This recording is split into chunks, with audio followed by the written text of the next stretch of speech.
खबर दें, एडीबी ने पाकिस्तान के लिए 15 करोड़ 55 लाख डॉलर की मंजूरी दे दी है। रकम खवातीन को मालियात तक बेहतर रसाई के लिए इस्तेमाल की जाएगी। 10 करोड़ खवातीन को मालियात तक बेहतर रसाई की इस्लाहात के लिए इस्तेमाल होगी। 5 करोड़ डॉलर कारोबार के लिए खवातीन को कर्ज देने के लिए इस्तेमाल होंगे। एडीबी के मुताबिक आपको अपडेट कर रहे हैं, 10 करोड़ खवातीन को मालियात तक रसाई की इस्लाहात के लिए ये रकम इस्तेमाल होगी और एडीबी के मुताबिक 5 करोड़ डॉलर कारोबार के लिए खवातीन को कर्ज देने के लिए इस्तेमाल होंगे। मज़ीद तफ़सीलात जानते हैं बोल न्यूज़ के नुमाइंदे उमर हयात खान से। जी उमर हयात खान।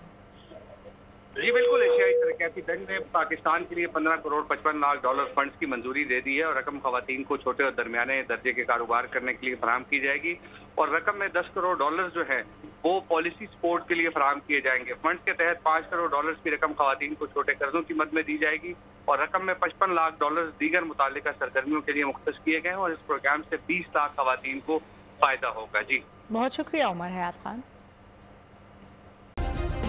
सब्सक्राइब करें और बेल दबाएं ताकि कोई खबर रह न जाए।